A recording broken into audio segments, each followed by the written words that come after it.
18:38, estamos de regreso y ya conversando en el preámbulo con el presidente de la Comisión de Seguridad del Senado, el senador Iván Flores, que nos acompaña aquí en el estudio. Bienvenido, senador. Muchas gracias, Ramón. Buenas tardes, Mónica. Hola. Senador, mucho gusto. Gracias por venir. Oiga, vamos a partir, voy a acusar a Ramona. No, yo estoy totalmente de acuerdo con él, así que no estoy. Otra vez, porque lo está acusando hace rato. Hace rato, ¿qué me acusa? No, lo que pasa es que estábamos hablando acá de productos de... Obviamente no le toca a usted, porque esto es la Cámara de Diputados, pero la sesión que hubo hoy de la Comisión Investigadora en el caso Monsalve, donde se terminan peleando porque usted le preguntó no sé qué a la ministra, que a lo mejor tiene razón la diputada Chicardini en decirle que no le estaban preguntando lo correcto a la ministra, pero luego el ministro Elizalde le aprieta el botón para bajarle el volumen y el presidente de la comisión le dice que no tiene vela en el entierro. El otro día que lo trataron, no, usted es un roto, no me venga a hacer acá, y terminan en pura pelea. O sea, lo que pasa es que como que, y yo comparto lo que dice Ramón, en el fondo se degrada tanto todo, la función de ustedes como políticos, la función de ustedes como parlamentarios, ¿cómo no van a poder hacer las cosas distintas en algún minuto? Mira, es una lata lo que voy a decir, pero yo debo ser honesto con lo que pienso. Si bien es cierto, de pronto uno... A ver, en mi caso fui diputado y uno no está para criticar a una Cámara que es homóloga, ¿no? La Cámara de Diputados no es el hermano chico del Senado, pero en el último tiempo, de verdad, y debo decirlo, hay cuestiones que a uno lo avergüenzan, de verdad. Porque cuando fui diputado y a mí me tocó presidir la Cámara, siempre había un intento de altura en el debate, siempre había un respeto a la amistad cívica, al fair play, al debate de las ideas, ¿no? Y eso se venía desde el retorno a la democracia y desde antes incluso, cuando se perdió la democracia, antes. Y de pronto parece ser que el insulto, parece ser que la foto a cualquier precio, parece ser que algunas frivolidades pasan por encima del trato que corresponde tener en un debate que debe ser siempre de fondo, no de formas, ni de fotos. Entonces a mí de verdad me da vergüenza ajena ver algunas situaciones que lo que hacen es rebajarle el nivel a una actividad que de suyo ya está cuestionada por la ciudadanía, porque muchas veces no se entienden los procesos o las dificultades que hay entre el gobierno y el Parlamento, porque al final nosotros somos los legisladores, pero el gobierno es colegislador. Tenemos que ir enyuntados siempre, pero cuando se tensa con este tipo de dichos, que lejos de ser graciosos, folclóricos, son groserías, y son groserías no en el sentido de la palabra del garabato, sino que son groserías en el trato. ¿No? Entonces nos enredamos, la gente reacciona en contra de eso. ¿Sabe, senador? Yo lo digo y lo planteé adelante con harto ímpetu porque me respaldaba hoy día en la encuesta Bicentenario, en donde me llamó muchísimo la atención que para los chilenos el principal conflicto que ven, ¿cuál es el principal conflicto? No es ni el conflicto en la zona sur, en la macrozona, no es conflicto entre empresarios, trabajadores, ricos y pobres, sino que es la pelea entre el gobierno y la oposición. Mayoritariamente dicen pelea. Entonces, cuando uno dice que hay que proteger la democracia, también la tienen que proteger, y los primeros llamados a protegerlo son quienes son autoridades. Quienes trabajamos ejerciendo porque la si la gente, ¿no?, se cansa y empieza a decir que se vayan todos, después no nos quejemos de que cualquier populista que aparezca encante a la gente y diga esto es mejor que los que están. O sea, el populismo y el totalitarismo son hermanos casi gemelos cuando el resultado que se busca es el mismo, es trastocar la democracia y transformarla en otra cosa. Cuando la democracia es incapaz de ponerse de acuerdo para resolver los grandes temas, particularmente el caso de la delincuencia, por ejemplo, y la gente terrorizada, lo que empieza a pasar es la búsqueda de un Bukele, o sea, la mano dura a cualquier precio, pasar por encima de ciertos estándares internacionales, que no son cosas que caen del cielo, sino que se logran. Los países van madurando y se van subiendo los peldaños para poder llegar a una democracia plena, a un respeto, a una forma de civilidad que nos permite actuar con tranquilidad en la calle, pero también con tranquilidad en nuestro trabajo, el respeto a la norma. Y cuando uno empieza a relativizar todo y se le falta respeto a la autoridad de Carabineros, a la autoridad, o sea, del profesor, a la autoridad del padre o de la madre. En fin, cuando a otros le faltan el respeto a los niños o le faltan el respeto a los mayores, la verdad es que tenemos una sociedad enferma que necesitamos arreglar. Y eso no se arregla ni a porrazo, ni tampoco mirando para el techo. O sea, algo hay que hacer para decirle a los demás, bajemos las revoluciones, bajemos el tono de voz, porque palabras sacan palabras y al final nos enredamos en acusando o regresando para atrás con otra agresión. La gente lo que necesita es ver que toda la clase política estemos unidos, que las diferencias las zanjemos en un buen debate, y en un debate no con el insulto, sino que con el conocimiento de lo que estamos tratando de defender, y de ahí a ver si encontramos alguna solución, porque mira lo que pasa en pensiones. O sea, ¿cuántos años llevamos hablando desde la última reforma previsional que genera, te fijas, el reconocimiento de que las mujeres jefas de hogar eran trabajadoras y por lo tanto tenían derecho a una pensión solidaria, te fijas? Y eso fue el 2008, pues. Y de ahí para adelante, todos sabemos que las pensiones son malas, todos sabemos que los más viejos la pasan mal, todos sabemos que los remedios les comen el 35 o el 40% del ingreso, porque si bien es cierto, nuestra pensión no es tan distinta a la de otros países, en esos otros países tienen cubierto la salud, el transporte y también el acceso a lo que es parte de la vida, pues, la cultura, el deporte, tienen un trato distinto. Y nosotros aquí, la verdad es que estamos enfrascados en una discusión, mira, que no, a ver, la discusión tiene solidez, lo que no tiene es solidaridad. Porque la solidez de unos y la solidez del otro argumento que hoy día están enfrascados en discutir respecto del 1%, ya no es el 3% individual y el 3% solidaridad, como era un acuerdo que se había logrado en el gobierno de Piñera. Mire, hoy día no. Es que justo le quería preguntar por eso, porque usted está en el Senado, esta discusión está ahí en el Senado, la discusión de pensiones. Durante el fin de semana lo que cambió fue que salió el presidente de Renovación Nacional, el senador Galilea, sí, explicando a qué se referían con este seguro, que es parte de algo que ya existía, en fin.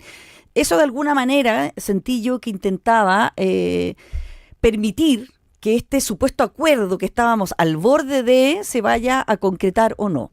Pero usted, ¿cómo lo ve en términos generales? No le estoy pidiendo a usted muy específico, no sé si está en la negociación propiamente tal, no, y además lo invitamos por la Comisión de Seguridad, no, pero desde el Senado, ¿cómo lo está viendo? Pero sí, porque es deber nuestro también cachar un poquito de los claro, temas que son importantes para la ciudadanía, claro, y en eso no tiene que estudiar. Pues. Irá a salir esta negociación porque por otro lado también vemos que del otro lado, del lado del oficialismo, también se están bajándose del barco, en realidad lo que quiero decir. Desembarcando eso, porque tampoco ya dicen, para uno de solidaridad, mejor no hagamos nada. Sí, lo que pasa, mira, a ver, tampoco uno puede parapetarse detrás de su postura original. Recordemos que ya tuvimos un acuerdo político que estuvo a un tris de lograrse, pero terminó el gobierno, ¿no? Estamos hablando del gobierno del presidente Piñera. 3-3. Partimos con un 6 y un 6. Y viene este gobierno y parte de nuevo con el 6. O sea, el gobierno intenta volver a foja cero y decir 6% para la solidaridad. Esta no es plata que le saquen al trabajador, es plata al empleador, ¿no? ¿Cierto? Que se suma al aporte individual. Y volvemos a tener 2 años perdidos con una discusión que ya había sido zanjada. Ahora, aparecen cosas nuevas, ¿no? Aparece el bono para los cuidados, aparece este bono tabla, que significa que las mujeres, primero por tener una sobrevida mayor y por lo tanto hay una tabla distinta de sobrevivencia o de mortalidad, diríamos, pero también porque tienen pensiones que ha sido el reclamo permanente de las mujeres. O sea, a misma pega, misma paga. Eso no ocurre en Chile. No ocurre todavía. Entonces, el acceso al trabajo, el acceso a la misma remuneración por la misma pega, al final de cuentas, ¿en qué termina? En que la mujer que ha trabajado los mismos años que un hombre, si es que no tuvo hijos, si es que no tuvo que cuidar a la mamá enferma, al papá enfermo, porque eso no lo hace el marido, son excepciones, ¿no? La mujer es la que apechuga finalmente con todo. Y la pregunta que uno se hace a cualquier persona que uno lo ve o lo escucha, ¿y acaso que tenemos una mamá, tenemos una esposa, tenemos una hermana, tenemos de pronto una hija que se saca la mugre, tratando de trabajar, tratando de mantener a los cabros en el buen camino, tratando de hacer las tareas, de que vayan al colegio y que no deserten, y finalmente termina cuidando a un pariente enfermo y deja de trabajar por él? ¿No merece que cuando llegue a su etapa de jubilación un poquito de cariño por parte del país que le permitió que le hagan eso? Porque no lo quiso la mujer. Si todas las mujeres quieren tener el mismo sueldo de los hombres, llegar a cargo ejecutivo en el mundo público y en el mundo privado, y no lo es. Yo el otro día tuve que representar a Yanna en Panamá en un encuentro de ONU Mujeres. De 26 expositores yo fui el único hombre. Y lo que dije al final no era el tema al que iba, porque las exposiciones fueron fantásticas, desde la presidenta de las mujeres indígenas de Latinoamérica, a personas que estaban todavía con los dolores de las violaciones de derechos humanos con parientes desaparecidos, hasta la gente de la CAF, que lo que hacían era mostrar cifras de lo que es la desigualdad de una pequeña empresaria, que cuando pide un crédito, el crédito es más caro, es más lento, le prestan menos plata si la mujer es emprendedora o si es un hombre emprendedor. Entonces yo al final le decía, mira, aquí erramos, y yo no voy a hablar nada de lo que vine a hablar. Esta sala, que tiene aquí 82 mujeres, en donde hay un solo expositor varón, debería estar llena de gerentes, de parlamentarios, porque las mujeres están convencidas, se supone. Los hombres son los que no están convencidos. ¿Cómo convencemos entonces a los parlamentarios que hay que votar por paridad? ¿Cómo convencemos a los gobiernos que hay que trabajar por paridad o equidad de género? Son cosas distintas. Y en ese contexto entonces dijo, bueno, no nos miremos el ombligo, convenzamos a los hombres. En este caso, Mónica, Ramón, ¿quién no va a poder entender, si conoce a alguna mujer en su vida, si es parte de la familia, que tenga el mismo trato? Lo que estamos buscando es que este bono tabla es entre el 2 y el 0,5% del 6%, para poder tener un nivel de solidaridad. Y el bono cuidado, que significa que aquella mujer, o principalmente mujeres, también puede ser hombre, que necesita tener un espacio porque durante mucho tiempo no pudo trabajar, eso significa más o menos el 0,5 del... Por lo tanto, ¿qué es lo que dice finalmente el gobierno? Está bien, ya, ok. 4,5% de capitalización individual y dejemos, perdón, era 4, un 2% solidaridad, para que además se pueda emparejar un poquito la cancha a aquellas personas que hoy día están jubiladas y que pudieran tener este préstamo que les permita tener una mejor jubilación ahora. ¿Y qué dice la derecha? No, 0,5% y punto. Con 0,5% no cubrimos el bono para igualar a las mujeres, ni tampoco cubrimos el bono cuidado, que es el 0,5% aproximadamente de esa cotización. ¿Cómo no vamos a ser capaces, nosotros los trabajadores, de que si vamos a recibir una plata que no la están sacando al bolsillo nuestro, que la está poniendo el empleador, quedémonos con el 5% y entreguemos el 1% a solidaridad?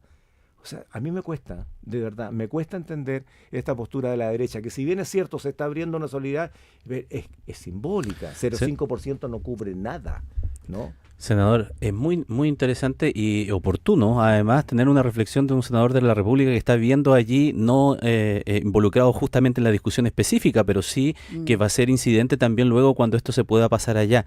Pero para aprovechar el tiempo antes que se nos vaya, hablábamos de seguridad, usted es presidente de la Comisión de Seguridad, claro, y nos interesa mucho también tener su opinión respecto de lo que está sucediendo a partir de lo que vimos en el día de hoy. Esta situación también respecto de los migrantes, sí, y esta dualidad que se da, que explicaba muy bien Mónica en la primera parte del programa, de qué se hace entonces con estas personas que entran al país, tratan de regularizar su situación, pero se produce una dicotomía entre la ley del trabajo y la ley de inmigración. Sí. La migración porque impide la ley migratoria que ellos trabajen, no tienen papeles para trabajar, pero igual trabajan y se hace con un poco la vista gorda con este proceso de empadronamiento, ¿no? Ahora, yo lo encuentro mejor en el sentido de que permite que haya pago de cotizaciones, que se formalicen de alguna manera. ¿Cómo? No lo voy a decir. Dígalo. Dígalo, pues. O sea, a ver, en el sur, de repente, cuando un curadito ya estaba con un grado de dependencia, decir, me chanté. Eso significa que dejó y está tratando de rehabilitarse. Nosotros nos chantamos con el tema migratorio, porque mira, ¿cuál es la situación migratoria? Tenemos 2 millones de migrantes en Chile. Y esos 2 millones de migrantes, 1,5 millones, tiene algún grado de regularización. Tiene residencia, puede trabajar, pero recordemos que los primeros migrantes, particularmente colombianos y venezolanos, y los haitianos que entraron con el visto bueno del gobierno, fue rara esa entrada, fue rara, y no gustó, podían haberlo dicho, tal como llegaron los alemanes en 1852, o como llegaron los yugoslavos un poquito después al norte y a Punta Arenas, como habían llegado otros, como llegó el Winnipeg, ¿no? en el 30 y algo. Bueno, una migración controlada, una migración que Chile dice necesita, o es por una cuestión humanitaria, o es por una cuestión de necesidad, de una necesidad fabril, una necesidad productiva, como fuera los austrohúngaros, ¿no? Porque siempre el cónsul de Austria me retaba cuando decía la colonización alemana. Bueno, lo que tuvimos aquí fueron profesionales que escapaban de la dictadura venezolana, particularmente, o profesionales colombianos que escapaban de la extrema violencia de Colombia. Y llegaron por el aeropuerto, y llegaron con su pasaporte, llegaron con sus papeles, pero después tuvimos una ola migratoria gigantesca que sigue entrando por pasos no habilitados o sencillamente porque cuando logran pasar la frontera y se intenta la reconducción, Bolivia no los recibe No si no recibe. son bolivianos. Tampoco Y los Pe- podemos mandar a y- Venezuela. Y Perú está súper complicado porque ellos, si bien es cierto, al principio eran un país de pasada y por lo tanto camino para Chile era camino para Chile y nomás, pues sigan de largo, hoy día tienen 2 millones de migrantes. Bueno, en esa condición, mira lo que tenemos. 1,5 millones de personas regularizadas. Cuando había una cantidad que seguía entrando y se logró colocar el coto en la frontera, coto más o menos, pero bastante efectivo. Hoy día pasa muchísimo menos. Ya no son 400 por día, 500 por día, son 30. Bueno, cuando se logra eso, se abre un proceso de empadronamiento voluntario que se hace a través de una autodenuncia de la PDI. Entonces dice, mira, yo soy fulano de tal, aquí están mis antecedentes, aquí traje la copia de mi carnet y te lo muestran, y por lo tanto quedan ahí. Pero quedaron ahí porque en espera de una nueva ley de migración que permita esta regularización definitiva y entregarle una visa de trabajo, entregarle, en fin, tranquilidad. Nos quedamos pegados, nos quedamos chantados.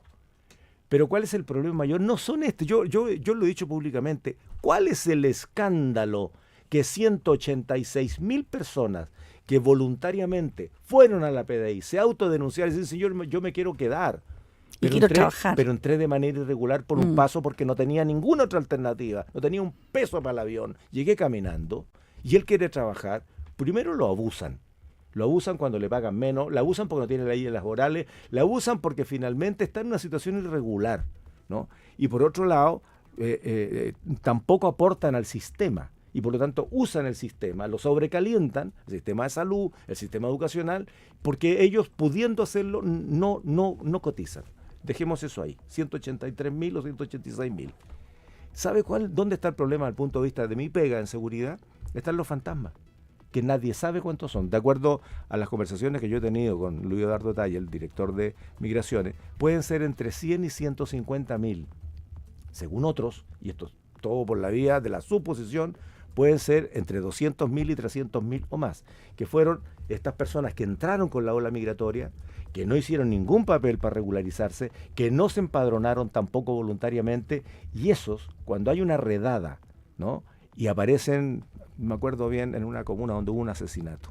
Se hizo una redada de 60 personas, 30 y tantas personas eran inmigrantes indocumentados, irregulares, donde nadie sabía quién era. Yo siempre cito el ejemplo. ¿Cómo te llamas? Pero me llamo Ramón Ulloa, y mira, y vivo aquí en Ñuñoa, en el departamento 42 de la calle Los Chilcos.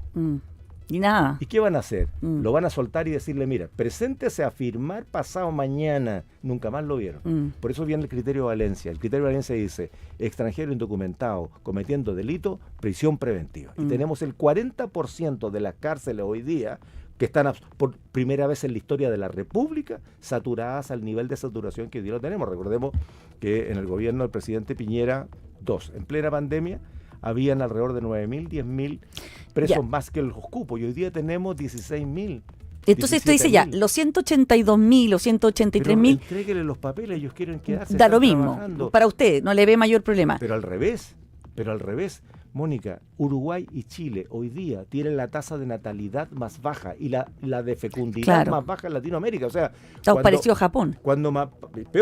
Peor, porque ellos allá han tenido estímulos, pero digamos en el Asia, para poder tener aumento en la familia, y nosotros no tenemos nada de eso. Entonces al final los chicos jóvenes no solamente no se casan, sino que no tienen hijos. Hoy día estamos con una tasa de fecundidad del 1,4 y para poder mantenernos necesitamos 2,2 o 2,3. Senador, la última porque se me acabó el tiempo, pero a eso que usted señala y ha planteado claramente su posición. Hay algunos en la oposición, o más de algunos, que dicen, ok, pero eso que usted está diciendo de regularizar o tener una visión de esa naturaleza sobre esos 182 que hicieron el trámite, es un efecto de llamada, por lo tanto va a ser peor, porque nos vamos a llenar más de extranjeros. Son los que están. Breve. Yo iría más allá. Como esto está cerrado, hoy día tenemos al 1.600.000 regularizados, a los 186,000 empadronados, y por lo tanto lo único que están esperando hace 2 años, Mónica, que alguien les diga, ok, ahora viene la nueva ley, regularicen. Pero ¿qué pasa con los otros 200.000, 300.000, 400.000 que nadie sabe qué son? Porque no se pueden ni empadronar, no se pueden regularizar y no sabemos dónde están y por lo tanto, ¿cómo lo echáis para afuera? Que además, dicho sea de paso, tenemos 30.000, teníamos hace 2 meses atrás, la última cifra oficial, 30.000 órdenes de expulsión, la mayoría administrativa, pero también están las judiciales. Entonces, cuando Venezuela no nos acepta un avión lleno de la FACH con 300 expulsados, sino que 2 por cada vuelo comercial y la verdad es que hoy día son re pocos los que van a veranear a Venezuela, finalmente tenemos 2 por cada vuelo comercial que tienen que ir con 4 policías y que cuesta entre 4 y 5 millones de pesos cada 2. O sea, el día de aquel tardecito vamos a poder expulsar los 30.000 que hoy día tienen órdenes de expulsión. Entonces, aquí tenemos que tomar decisiones distintas. Entonces, yo regularizaría a estos 186.000 y decir, ok, están en Chile, fueron derechitos en la vida, se fueron a autodenunciar, quieren trabajar, sirvan, apoyen. Incluso es más, yo abriría un nuevo proceso de fichaje de los que no se pudieron empadronar, porque no todos andan escondidos y con la mala. Sencillamente se cerró el proceso, por alguna razón no lo hicieron, ¿te fijas? Y no creo que todos esos 200.000, 300.000 o 400.000 sean delincuentes. Tiene que haber gente que quedó el aire. Entonces, regularicemos, no podemos seguir como estamos. Muy bien, senador. Lo vamos a tener que invitar otro día porque está muy entretenida la conversación. Y me sobró agua además. Puedo venir al restito. Gracias, senador Iván Flores, presidente de la Comisión de Seguridad, por conversar con nosotros. Que esté muy bien. Chao, chao.